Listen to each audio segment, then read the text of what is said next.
So, Mr. Haimov, good morning. Thank you very much for coming. So first of all, everybody was very lifted up by the story that you told everybody at the dinner. Everybody was really happy. How was the experience of Yehudit and Chana, your two daughters, last year? How did they feel from coming to the seminary?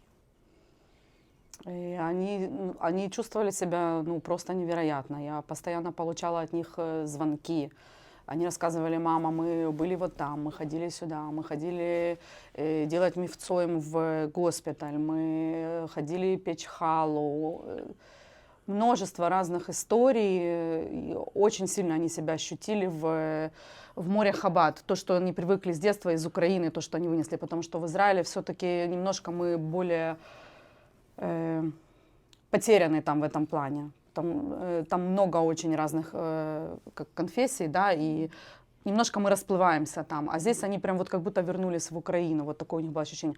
Кроме того, практически весь класс Ханы и практически весь класс Юдит тоже здесь собрались, и это вообще было потрясающе для них. They had an amazing experience here in Montreal. It reminded her of the experience they had as a Chabad community in Dnieper. It was an amazing Chabad community, and here they almost, it reminded them.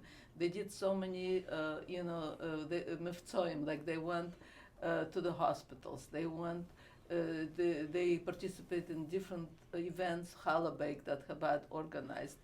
They did trips and traveling, and they were like so inspired, and they felt like a part of one community that was so close and amazing, and they really felt great about it. And one of the greatest things also that their whole class from Ukraine, like almost the whole class was here with them. They had close friends, and it was even in that respect, they have they love Israel, but in that respect, where they are now in Haifa, they don't really have that. Like there's so many different religious communities, and there's not such a closeness like Chabad community that took them in and really experienced that, which reminded them of how they were in Dnieper. Да, еще я хочу добавить, что это в плане духовного, в плане материального тоже. Потому что когда они ехали, я переживала, что они будут одевать зимой, у нас не было теплых курток, и все было, и еда была, и куртки им выдали, все. Ну, то есть их взяли вот в этом плане тоже как мама, но как для мамы всегда же важно, что ребенок там, как он кушает, как он спит, и вот все это было сделано от и до, и телефоны дали им. So she just talked before about the spiritual aspect. The material aspect was also taken care of. She was worried how they had no warm clothes, how they're going to such cold country. Even Dnieper is not that cold like Montreal, but he said they were taken care of. They gave them warm coats, warm boots. They gave them cell phones, and the food was good. They were taking care of it physically, which her as a mother means a lot. Beautiful. It's very, very, very, very warm to hear that. Very nice. At the break of the war, October the 7th, they asked you to switch to train you to become a nurse. Could you explain what happened and how did that come about and so on and so forth? Так, еще раз, по девочкам он уже ничего не спрашивает, он спрашивает про...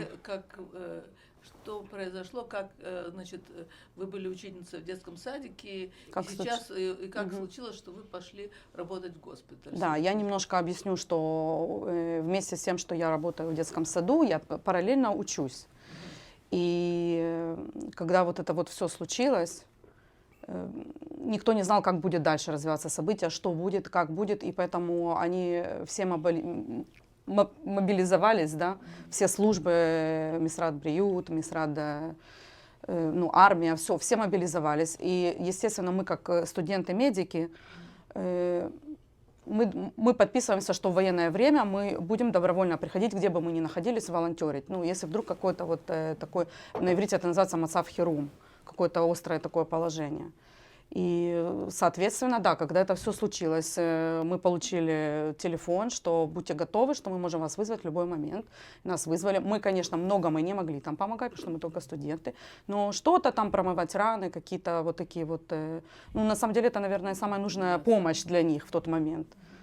So she was teaching in nursery school. She's a teacher, but she also wanted to. Inspiration was working in the medical field, so she enrolled in a nursing program in the evenings. So she was a medical student already before the war, and when the war started, they said that as a stage, as a practice, they have to. Is one of their requirements to be in a medical school. To become a nurse, they should continue working in the hospitals. They need a lot of volunteers.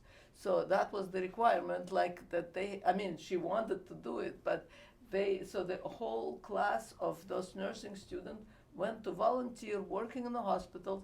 They could do to whatever they are trained. They're doing like washing wounds and doing whatever they are trained already to do as nursing students. So they're volunteering to the best of their ability what they learned as nursing students already. And when you were volunteering in a hospital, was it very, very intense work, very pressure work, like a lot of demands, a lot of casualties, a lot of injuries? Конечно, как студенту это очень тяжело, ну, потому что мы не имеем практики, да, такой, чтобы мы видели много раненых, чтобы мы видели много крови.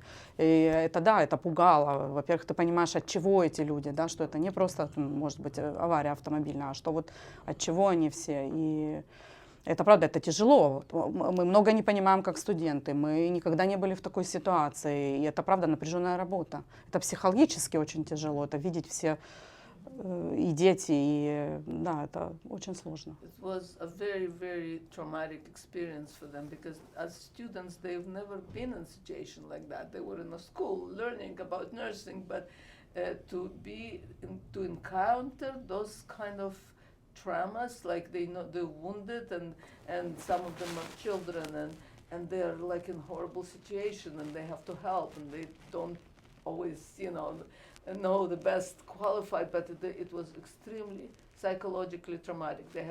She's never experienced anything like that. She understands that it's part of the nursing job and she subscribed to that. She knows she'll have to do it, but it was very, very traumatic and psychologically difficult. But they know they have to do it for the country. It's not like, they felt, that they're doing something important.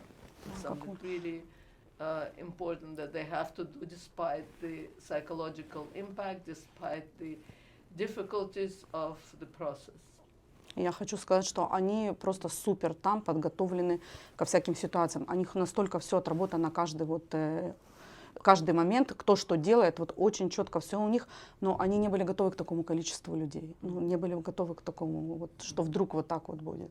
He said the nurses and the doctors in Israel hospitals are extremely organized, extremely qualified. They're they were amazed at their level of professionalism organization. But even then, even with all that, they weren't ready with so many people coming in.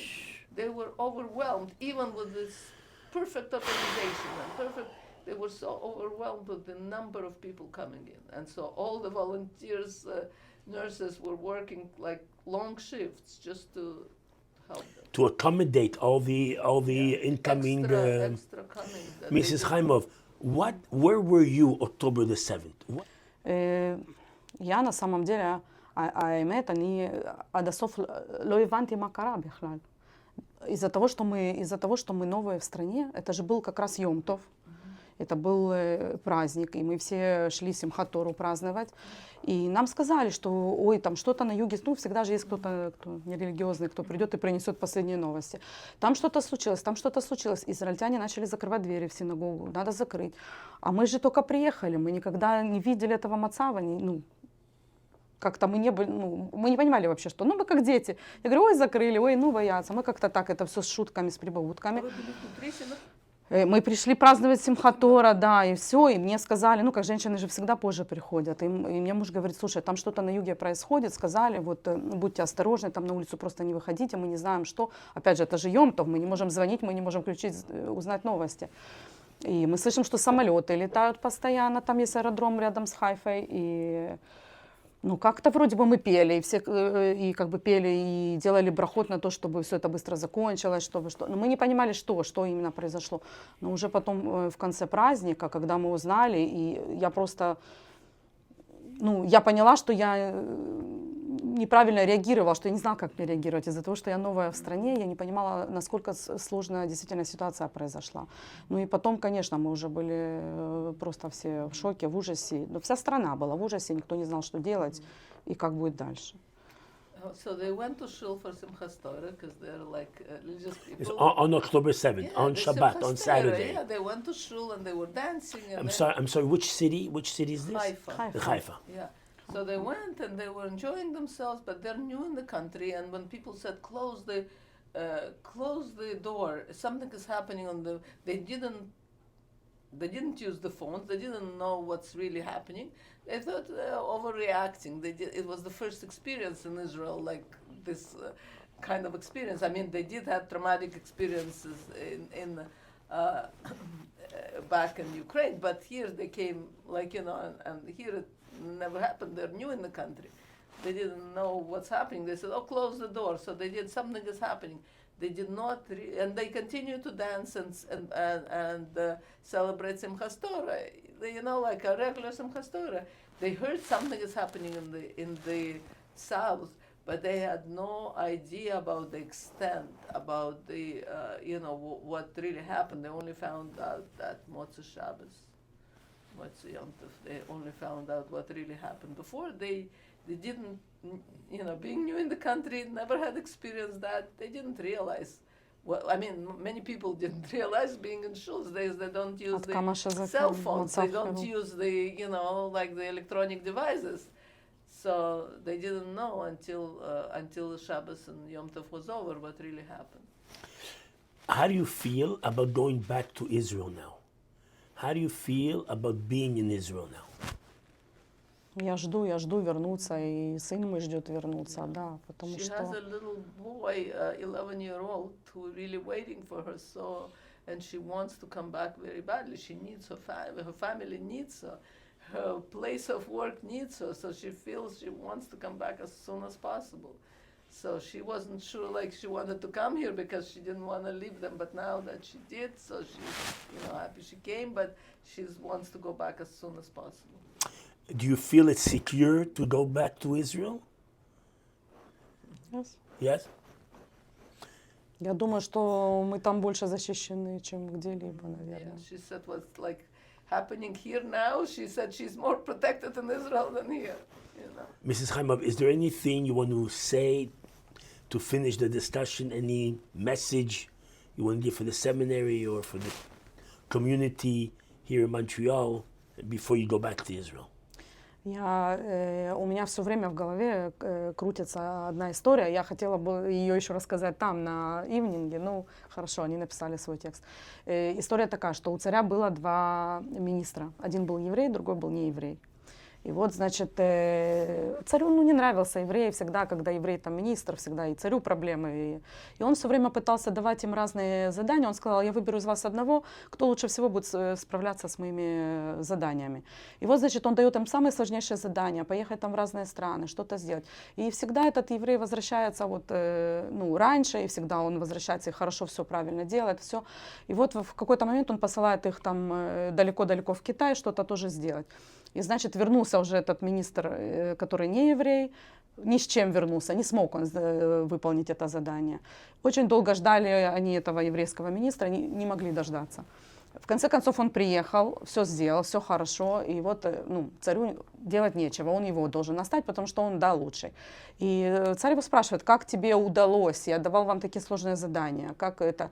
И он говорит, потому что куда я ни ехал, везде я приходил в синагогу, везде я приходил в еврейскую общину, рассказывал о своей проблеме, и мне там помогали, местные евреи помогали. А что же ты задержался в Китае? Он говорит, мне было тяжело найти наших там. Но таки он нашел, потому что справился. Так, поэтому я хочу сказать, что в связи со сложившейся ситуацией, вот вы сейчас, как мы для вас, вот этот вот министр, а вы наша помощь. И правда, Израиль нуждается очень в помощи и в молитве, и в, может, каких-то демонстрациях, да, за Израиль, в чем-то. Может быть, не дай Бог, нам даже понадобится такая помощь, как, не дай Бог, сюда приехать и здесь оставаться. Мы не знаем, как дальше будут развиваться события. Поэтому то, что сделали для девочек из Украины, это была огромнейшая помощь, огромнейшая, потому что тяжело было семьям на тот момент определиться, куда дитё девать, куда... Ну, это правда, это очень сложные моменты. Дай Бог, чтобы никогда здешние общины не знали такого, как узнали вот из Украины ребята, и сейчас в Израиле некоторые с юга. She said a very interesting morsel. She said, you know, there was a king and he had two ministers very close to him, one Jewish, one not, and he kept sending them for very difficult tasks to do. And he didn't like the Jew, and he wanted the not Jew to win. So he only one was able to stay, become his first minister. So he wanted to choose which one. And every time it was the Jew he didn't like, he did a better job. And one time he went to China, both went to China, and the non-Jew came with nothing, and the Jew came very successful. So he asked, how did you, like, what's your secret? Why you always manage to do it? He said, because wherever I go, in different countries that you send me, I always find the Jewish community, and the Jewish community in that country helps me to do the task. So he said, why did it take you so long in China? Because I couldn't find them right away. So but I did find them, and they did help me. So what she's saying is that the Jewish community in Galot, in other countries, play a tremendous role for the safety and for well-being the Jews in Israel, and the helping. And she saw that with her own experience, because what happened in Ukraine was horrible, and the mothers of the girls who, you know, they were already in Israel, but some of them were not, and they had to run away from the bombardment, from the horrible situation. And it was amazing that this community and the Chaimushka seminary took those girls in. For the mothers, it was a tremendous relief, because they didn't know what to do and what to go and how to act. So for them to know that their children are well taken for a whole year, where there is running, it was a tremendous like chesed. And she said, like what the community in Chutz La'aretz and outside is doing is tremendous help for Israel, and hopefully that they won't have to, but you know, they know that there's somewhere to go, somewhere if they need help, and there's somebody is there standing behind them to support them. So I want to thank you very much, Mrs. Haimov. Thank you very much for coming. Thank you very much for making the trip. So we appreciate it, and we respect you for all your effort. And God willing, Bezrat Hashem, everything should be good and easy and calm and peace in our Holy Land. Amen. And Bezrat Hashem, we will continue to do what we need to do to bring more and more good times and easy times for as many students as we can. This is our Chabad, this is our task, this is what the Rebbe showed us to do, and we will continue with our goal, and Bezrat Hashem, succeed. Thank you very much.